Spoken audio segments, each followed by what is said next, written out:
hungry arms, wild, hungry arms. Give me all the love I need. Bonjour à tous et bienvenue sur cette nouvelle vidéo. Aujourd'hui on va parler de Sully, le nouveau film réalisé par Clint Eastwood. Alors tout au long de ce film et donc tout au long de cette histoire, qui est donc je le rappelle tirée d'une histoire vraie, on va suivre Sully, un homme qui est pilote de ligne et qui suite à un problème technique a été obligé de poser son avion sur l'Hudson, le fleuve donc à côté de Manhattan. Personne ne nous a prévenus.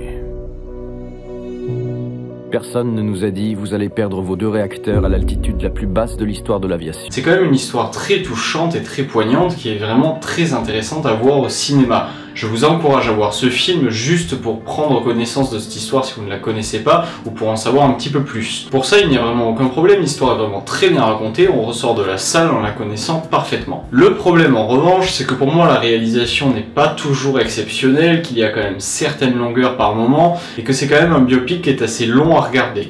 Alors, c'est intéressant parce qu'on ne rajoute rien et que du coup c'est très proche de la réalité, voire vraiment exactement ce qui s'est passé. On est presque sur du documentaire.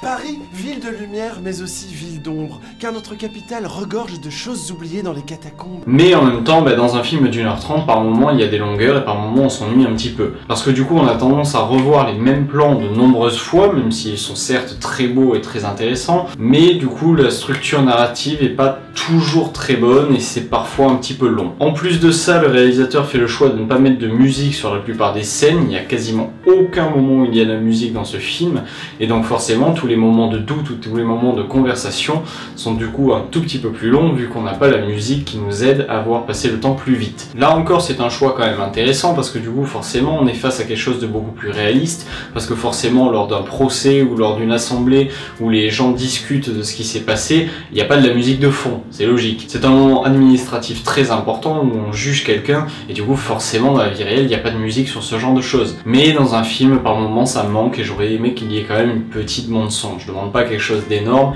mais par moment il aurait fallu une petite musique de fond même si elle était très discrète. Au niveau du casting de ce film, on retrouve donc bien sûr Tom Hanks dans le rôle principal.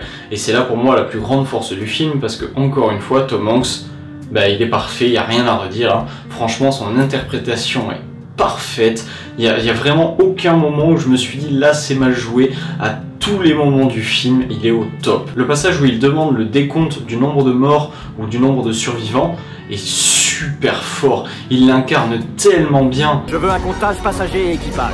Est-ce qu'il reste quelqu'un? Quand il apprend qu'il y a 155 survivants, c'est-à-dire la totalité des passagers et du membre d'équipage, il est mais absolument hallucinant. Beaucoup disent que vous êtes un héros. J'ai pas l'impression d'être un héros. Ça fait déjà assez de bruit comme ça dans la presse. Je suis dépassé par toute cette attention. Parce qu'on dirait vraiment qu'il a vécu cette tragédie et qu'il est vraiment dedans à 200% et il joue parfaitement. Les simulations indiquent que vous pouviez retourner à l'aéroport. Pas possible, j'ai bien senti qu'il me lâchait. Dans le second rôle, on retrouve Aaron Eckhart qui lui donne très bien la réplique, il est très bon dans le rôle du copilote, rien à lui reprocher. Notre enquête doit déterminer comment un avion s'est retrouvé dans l'Hudson. Sur l'Hudson.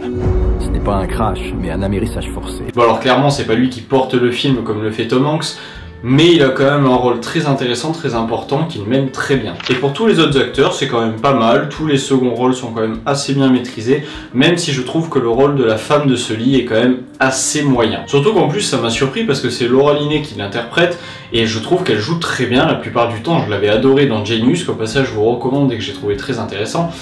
Mais là dans ce film, j'ai pas trouvé sa prestation exceptionnelle et j'étais un petit peu déçu. Mais c'est un petit détail, parce que du coup elle n'est pas un rôle très important, elle n'apparaît pas très souvent à l'écran, donc ça ne va pas gâcher le film. Donc voilà, pour moi Sully c'est quand même un film très intéressant qu'il faut voir pour l'histoire ou pour le jeu d'acteur de Tom Hanks. Pour tout le reste, je trouve que c'est bon, mais qu'il n'y a rien d'exceptionnel non plus. Je suis pas ressorti de là bluffé, mais on en sort plus intelligent en ayant appris une histoire très intéressante qui s'est vraiment passée, et en ayant vu un jeu d'acteur absolument splendide de la part de Tom Hanks. Et un A320 qui plonge dans le fleuve. T'as fait ton maximum, t'en as fait plus qu'assez. À quand remonte votre dernier verre, commandant? Y a-t-il des tensions à la maison? Et c'est pour ça que je pense qu'il faut aller voir ce film. Par contre, je trouve que c'est un film qu'on ne regardera pas 30 fois dans la même année parce qu'il est quand même assez simple et qu'on connaît la totalité de tout ce qui va se passer au bout de 2 minutes de film. Il n'y a aucune surprise. même s'il y a quelques rebondissements et que par moment, allez, on peut se dire bon là on aurait cru qu'il se serait planté, mais non. La plupart du temps tout est quand même très prévisible et du coup on est rarement surpris. Et c'est du coup pour moi un film assez particulier. Je trouve qu'il est bon, je vous encourage à aller le voir au cinéma. Mais je ne le classe clairement pas dans mes films que j'ai adorés, je ne me suis pas éclaté non plus, la réalisation de Clint Eastwood n'a rien d'exceptionnel, elle est très documentaire, très école quoi quelque part, parce que c'est quand même vraiment très scolaire ce qu'il a fait. Crispez-vous sur le siège avant. Il y avait 155 personnes dans cet avion, et tu en faisais partie. Mais enfin, ça vaut quand même le coup, parce que c'est quand même un film intéressant, une histoire intéressante, Tom Hanks exceptionnel.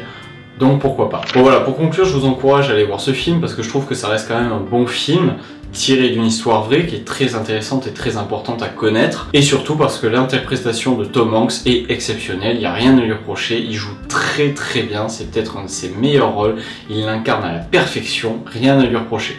Beau boulot. Je note juste au passage que si vous avez la possibilité de voir le film en IMAX, profitez-en parce que le son est vraiment bluffant, le moment où l'avion se crache. Oui, on le voit plusieurs fois en plus dans le film, on en prend plein les oreilles et plein la vue du coup. C'est le commandant qui vous parle. Préparez-vous à l'impact. Donc profitez-en si vous avez une salle IMAX près de chez vous. Voilà, c'est tout pour cette critique. Vous pouvez me dire ce que vous avez pensé du film ou de la vidéo en commentaire. On se retrouve très prochainement. Ciao!